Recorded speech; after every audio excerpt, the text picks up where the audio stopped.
नमस्कार दोस्तों, मेरा नाम है दीप्ति और आपका मेरे चैनल पर बहुत बहुत स्वागत है। आज मैं आप लोगों के साथ शेयर कर रही हूँ कुछ ऐसे संकेत जो अगर आपको पूजा करते समय एहसास हो कि ऐसे संकेत आपको भी मिल रहे हैं, तो आप समझ लीजिए कि आपकी जो पूजा है वो आपकी ईश्वर ने, आपकी इष्ट ने स्वीकार कर ली है। भगवान आपकी पूजा से प्रसन्न है और आपकी जो मनोकामना है वो जल्दी ही पूर्ण हो जाएगी। तो देखिए, सबसे पहले तो आपको प्रतिदिन नियम से पूजा पाठ करना चाहिए।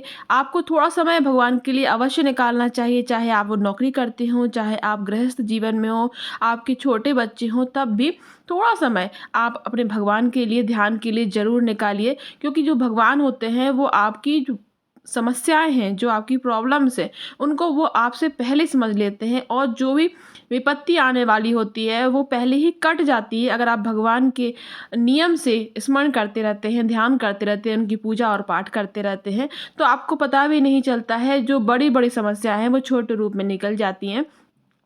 तो देखिए, अभी अगहन का महीना चल रहा है और अगहन के महीने के 2 गुरुवार जो कि लक्ष्मी माता की पूजा के होते हैं, वो 2 गुरुवार अभी बाकी है। 1 तारीख को यानी कि 1 दिसंबर को और 8 दिसंबर को ये होने वाला है। अगर अभी तक आपने ये पूजा नहीं करी है तो ये अभी आखिरी के 2 गुरुवार ज़रूर पूजा करें। पूरी पूजा विधि मैंने आपके साथ पहले ही शेयर कर दी है, आप मेरे चैनल पर जाकर देख सकते हैं। दहलीज की द्वार की पूजा कैसे करनी है वो भी मैंने आपके साथ शेयर करी है, तो वो भी आप ज़रूर देख लीजिएगा। तो चलिए अब बात करते हैं शुभ संकेतों की। तो देखिए, सबसे पहले जब हम अपनी जब पूजा करते हैं तो भगवान को, अपने इष्ट को फूल जरूर चढ़ाते हैं, पुष्प जरूर चढ़ाते हैं।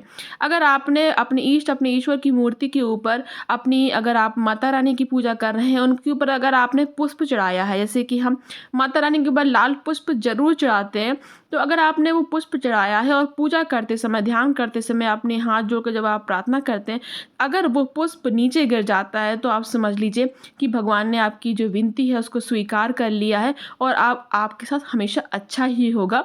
दूसरा संकेत ये होता है, पूजा करते समय अगर कोई मेहमान आता है तो समझ लीजिए आप कि मतलब कोई ऐसा मेहमान जो कि आपके लिए कुछ शुभ समाचार लेके आया हो, या कोई गिफ्ट लेके आया हो, या फिर कोई धन लेकर आया हो, तो आप समझ लीजिए ये एक शुभ संकेत होता है कि आपकी भगवान ने प्रार्थना सुन ली। क्योंकि भगवान को हमने नहीं देखा है, भगवान हमारे सामने एक रूप में नहीं आ सकते, पर कुछ कुछ ऐसे लोग होते हैं हमारे आसपास, हमारे परिवार में भी, हमारे माता पिता के स्वरूप में हो, चाहे हमारे गुरुजनों के स्वरूप में हो, कि वो भगवान तुल्य रूप उनका हो जाता है। अगर ऐसा कोई व्यक्ति पूजा करते समय आपके घर में आता है तो उसे खाली हाथ बिल्कुल भी मत जाने दीजिए। उनको बिठाकर सत्कार कीजिए, उनको भोजन कराइए, उनको चाय पानी के लिए पूछिए और उनका आप स्वागत कीजिए अच्छी तरीके से। तो ये भी एक शुभ संकेत होता है। और फिर एक और शुभ संकेत जो कि बहुत ही ज़्यादा खास होता है, वो है दीपक का, ज्योत का। जब भी आप कोई दीपक जलाते हैं, पूजा करते समय ज्योत जलाते हैं, अगर उसकी जो लौ है बहुत ऊपर की तरफ जा रही है, ये बहुत ही शुभ संकेत होता है। और अगर आप पूजा जो कर रहे हैं वो थोड़ी लंबे समय तक के लिए कर रहे हैं, पाठ जो कर रहे हैं वो लंबे समय तक के लिए कर रहे हैं, तो उसमें अगर कोई फूल बन जाता है या फिर कोई ऐसी फूल की आकृति बन जाती है, त्रिशूल बनता है, फूल बनता है, बहुत सारी ऐसी चीज़ें बनती हैं, तो आप समझ लीजिए कि आपकी पूजा को स्वीकार कर लिया गया है और आपकी जो मनोकामना है वो पूरी हो जाएगी। अभी मैं दिखाती हूँ आपको इस तरीके से। देखिए, ये जो पूजा है मेरी हरतालिका तीज की पूजा है, क्योंकि उस दिन जो तीज का जो दीपक होता है वो रात भर जलाया जाता है। तो मैंने ये वीडियो रिकॉर्ड कर ली थी कि मैं आपके साथ शेयर जरूर करूँगी। तो आप देख सकते हैं इसमें कितना सुंदर बड़ा सा फूल बन रहा है।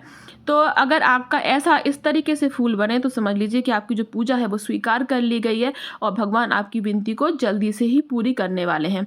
और अब दूसरा, अब आपको चौथा मैं बताती हूँ संकेत क्या होगा। अगर आप कोई धुआं करते हैं, जब आप कुछ हवन करते हैं, उसकी जो हवन है वो भगवान की तरफ सीधे जाए, तो समझ लीजिए कि आपकी जो पूजा है वो स्वीकार कर ली गई है। इस तरीके से अगर ये छोटे छोटे से संकेत आपको मिलते हैं, आप जब कोई धूप या फिर आप अगरबत्ती जलाने वाले होते हैं, उसके पहले ही आपको सुगंध आ जाती है उसकी, तो ये भी शुभ संकेत होते हैं। आपको कभी कभी कुछ आभास भी होने लगते हैं कि कुछ अगर कुछ होने वाला होता है तो आपको पहले से मन में आभास हो जाता है, या फिर आप सपने में, स्वप्न में देख लेते हैं ऐसा कुछ, तो समझ लीजिए कि आपके ऊपर आपके भगवान की, आपकी इष्ट की कृपा है और आपको वो शुभ संकेत शक्तियों के द्वारा दे रहे हैं। और आप अपनी जो पूजा है उसको ऐसे ही नियमित रूप से करते रहिए। तो आज का अगर ये वीडियो आपको अच्छा लगा हो तो प्लीज़ लाइक ज़रूर कीजिए, शेयर कीजिए, ज़्यादा से ज़्यादा सब्सक्राइब करना बिल्कुल भी ना भूलें। धन्यवाद।